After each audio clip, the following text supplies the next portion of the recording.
kematian. Sementara itu di pesantren, Umi merasa jika kesehatan suaminya akhir-akhir ini sedang tidak baik.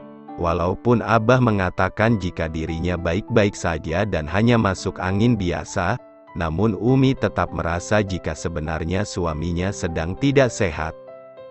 Abah tetap melakukan kegiatan seperti biasanya.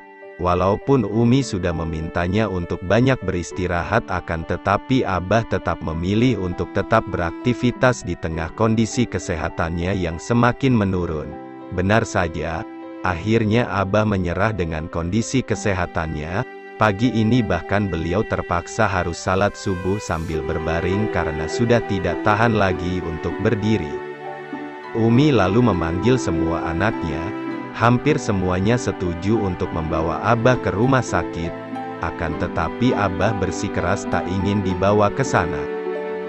Abah ingin dirawat di rumah saja, ingin dirawat oleh kalian anak-anak Abah.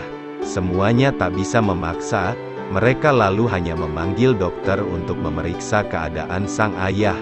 Setelah 2 hari, Lela dengan perasaan sedihnya melihat sang ayah yang tak berdaya karena sakitnya memijat perlahan kakinya, sementara Siti memijat tangan dan sesekali mengusap keringat di kening Abah.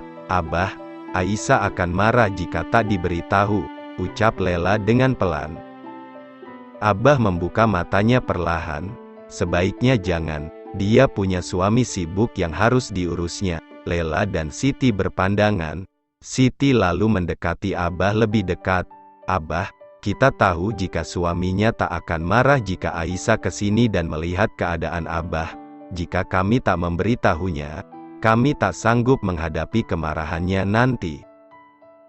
Sejenak Abah tampak berpikir. Dalam hatinya Abah juga sebenarnya sangat merindukan Aisyah. Di tengah sakitnya seperti ini, dia berharap semua anaknya berkumpul, dan hanya Aisyah lah yang tidak ada di sampingnya saat ini. Abah lalu menganggukkan kepalanya. Tentu saja Lela dan Siti senang akhirnya mendapat izin Abah untuk memberitahu Aisyah. Lela langsung menghubungi adiknya. Aisyah sedang tidak enak badan. Setelah suaminya pergi bekerja, dia menghabiskan banyak waktunya di tempat tidur. Selain itu Aisyah juga merasa sedikit gelisah. Entah mengapa 2 hari ini dia terus memikirkan Abah. Dia segera mengambil ponselnya untuk menelepon Umi dan menanyakan kabar semuanya. Namun sebelum dia memulai panggilan telepon, Lela kakaknya telah meneleponnya terlebih dahulu. Dan benar saja, rasa gelisahnya terjawab sudah. Aisyah kaget mendengar kabar Abah yang sakit. Dia langsung menelepon suaminya. Di perjalanan, Alfian melihat istrinya yang cemas. Sambil menyetir dia terus mencoba menenangkannya. "Apa mungkin karena penyakitnya kambuh lagi?" tanya Aisyah melihat suaminya dengan cemas. Alfian terdiam sejenak. "Bisa saja iya atau tidak, kita harus melakukan pemeriksaan terlebih dahulu. Karena itu sesampainya di sana kita harus bisa membujuk Abah agar mau dibawa ke rumah sakit." Aisyah menahan tangisnya ketika dia melihat ayahnya tergolek lemah tak berdaya. Dia mencium tangan Abah beberapa kali. Abah yang tidur, merasakan kehadiran Aisyah. Dia lalu tersenyum bahagia melihat putri kesayangannya telah ada di hadapannya. "Abah, Aisyah datang." Abah mengangguk pelan sambil berusaha untuk tersenyum. Tangannya berusaha membelai pipi sang putri. "Abah, ayo kita ke rumah sakit. Abah harus dirawat di sana." Abah langsung menggelengkan kepala. "Tidak nak, biarkan Abah di sini." "Tapi Abah, apa kamu akan mengajak Abah yang sakit ini berdebat?" tanya Abah dengan suaranya yang bergetar. Aisyah langsung menangis, menenggelamkan wajahnya di dada sang ayah. Dia lantas ingat jika dirinya seringkali berdebat dengan sang ayah. "Maafkan Aisyah Abah." Aisyah menangis terseduh. Semua orang yang ada di sana juga turut menangis, tak terkecuali Umi yang duduk di samping suaminya. Dia terlihat sangat bersedih. Abah mengusap kepala putrinya. "Kamu putri kesayangan Abah. Abah sangat bangga padamu." Aisyah tak mengangkat kepalanya.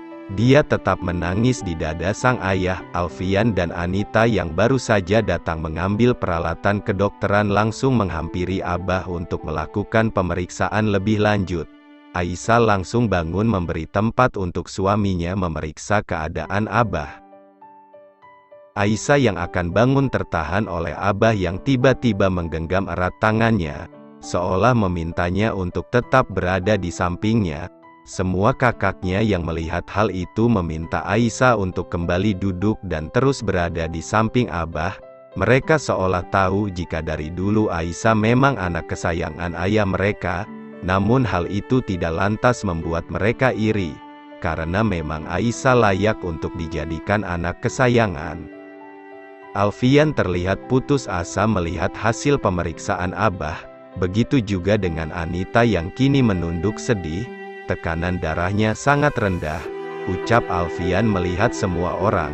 Alfian lalu memberikan beberapa obat melalui selang infus, sedangkan Anita memantau detak jantung Abah pada alat pemantau detak jantung portabel yang dibawanya.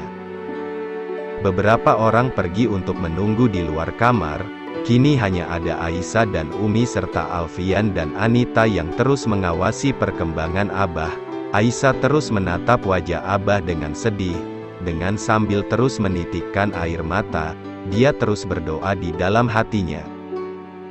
Alfian duduk di samping istrinya, berusaha memberinya kekuatan untuk tetap kuat dan tegar. Aisyah lalu melihat Umi, memegang tangannya dengan erat, dia lupa jika yang paling sedih di sini sudah pasti adalah ibunya. Umi, insya Allah Abah akan baik-baik saja, ucapnya demi menghibur sang ibunda. Umi tidak menjawab, dia hanya mendekati putrinya lebih dekat lalu memeluknya erat. Tak lama Zaidan muncul. Setelah mendapat kabar jika Abah sakit, dia segera datang untuk melihatnya.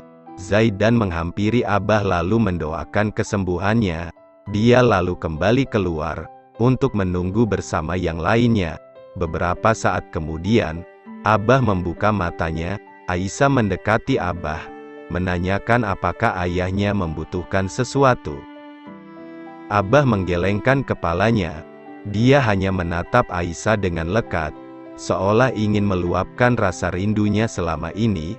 Dengan berusaha sekuat tenaga untuk tetap tegar dan tidak menangis, Aisyah mencoba membujuk Abah agar mau pergi ke rumah sakit. Abah, kesehatan Abah tidak baik. Abah harus segera mendapatkan perawatan di rumah sakit. Abah kembali terpejam tidak menjawab, dia hanya semakin mengeratkan genggaman tangannya pada Aisyah.